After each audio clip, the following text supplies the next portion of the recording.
खुलुमबाय बयनिसिमबो नोंथांमोनखौ आंनि गुबुन मोनसे गोदान भिडिअ बरायहरबावनाय जाबाय। आसा खालामो नोंथांमोना आंनि भिडिअखौ नायनानै मोजां मोनगोन बा एन्जय खालामगोन आरो आंनि भिडिअखौ जोबजासिम नायलांगोन। फैदो बिदिब्ला आं दिनैनि भिडिअखौ स्टार्ट खालामनोसै। लामायानो होथेजाबायसो नै जोंहा थांजायो आरो होमबाबो थांबाय बेखौनो बोखारहोनानै।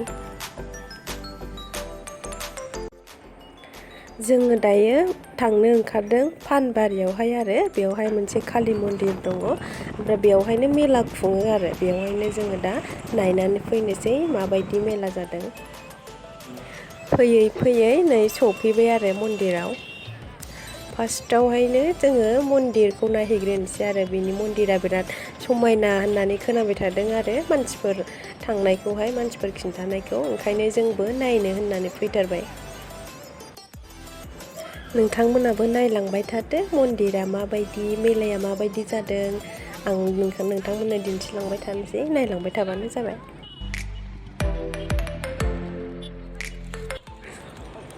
नै मन्दिरनि गेट मोनफैबाय। गारिखौ एसे गोजानावनो दोनदों नालाय ओंखायनो थाबायबोनांबाय आरो ससे। जा भिर मानसिफोरा। जों एसे थाब थांबावनायखायसो एसे थाब माबानो खुलुमनो चान्स मोनबावदों आरो, नङाबा जा भिर जाखायो आरो। उनावहाय जों खुलुमखांनानै आरिखांनानै ओंखारखांबा जा भिर जादों आरो बांसिन। नायदो भिउआ बारा मोनाथ'वाखैमोन आरो जों सहैनाय टाइमावहाय। मन्दिरालाय जा समायनाखा। सेन्देल आरिफोरखौ साइडआव दोननानै लाग्रोनोसै आरो ओमफ्राय बेनि उनावहाय आथिं आरि सुनानैहाय हाबनोसै मन्दिराव।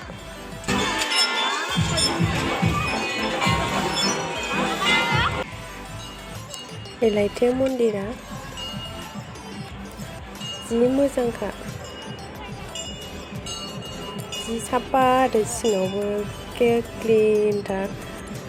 गासिबो खुन्थियावहायनो गासिबो मोदायफोरनि मा होनो बिदिखौ मुसुखा दाननाय बिदि दं आरो सोबावनो।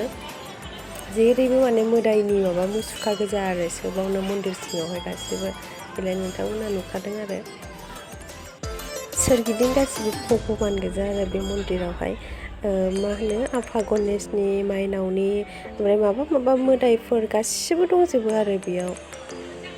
आङो सिनायजोबा नालाय मिन्थिजोबला आरो नामफोरखौ। आङो नोंथांमोननो गासिबखौबो दिन्थिजोबनो नाजागोन, नोंथांमोना नायनानै सिनायबानो जाबाय।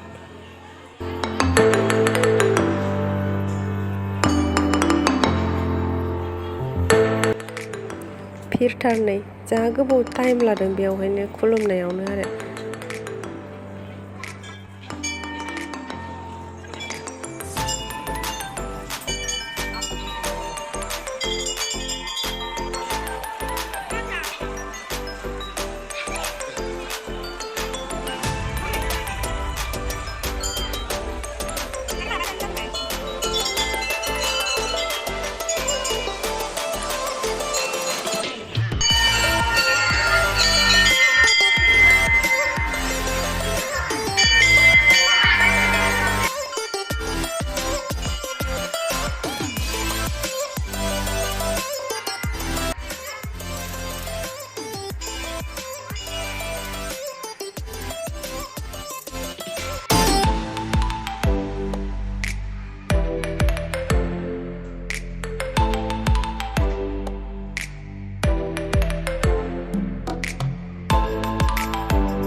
खुलुमखांनानै ओंखारबोबाय आरो दायो एसे बेरायहैनोसै मेलायावहाय बेरायनोसै दसे।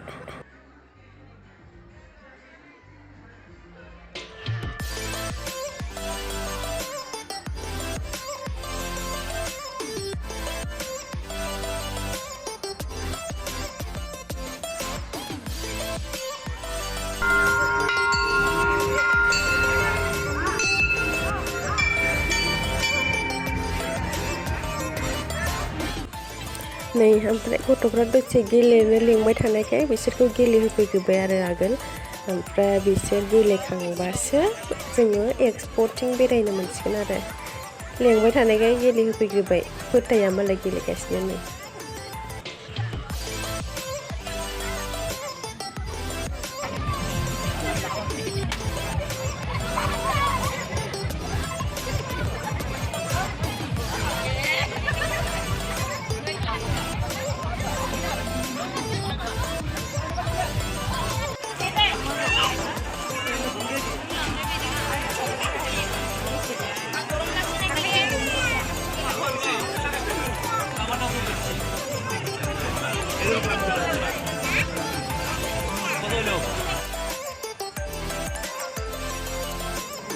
नै फार्स्टआवहायनो जोंहा सना नायफैग्रोबाय आरो सना लानो नागिरदों। बेयावहाय बारा मोजां गैयामोन सनाया, ओमफ्राय बै मोनसेनिखौहाय लादों आरो। नैयावहाय दा नायनायावहाय बेनिखौ जराथाम लानानै फैदों। मोजां मोजाङानो सनाफोरा। फिक्स प्राइससो दंलायबावो आरो मोनसे जरासेयावहाय 50 थाखा आरो इयो। ओमफ्राय जोङो एसे खमायनानै लाना फैदो आरो। जों मोनथाम लादोंमोन नालाय, ओमफ्राय मोनथामावहाय थाइबा ना मा खमायबाय आरो मोनसेयावहाय। नै सनाफ्रा बेयावहायबो दं आरो मेरला, मा डिजाइननि नांगौ गाव गावबागाव पसन्द खालामदो आरो लादो आरो। नै ओमफ्राय बेफोर फुथुलाफ्रा 100 थाखानि।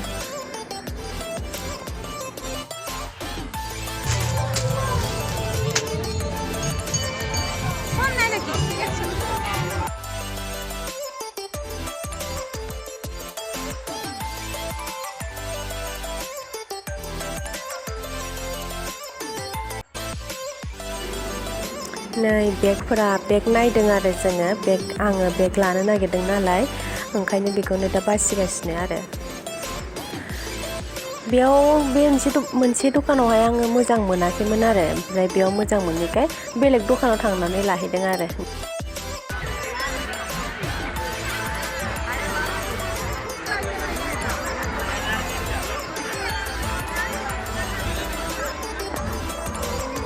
सेलफिस्टिकखौ लाबोनांगौमोन, हरनो हागौमोन ना।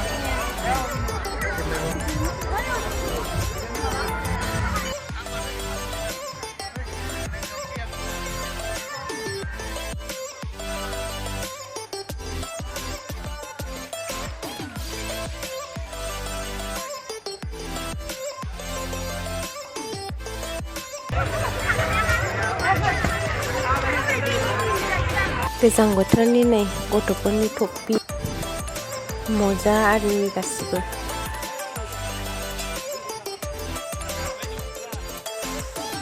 थेंक इउ स' माच बयनिसिमबो आंनि भिडिअखौ जोबजासिम नायनायनि थाखाय।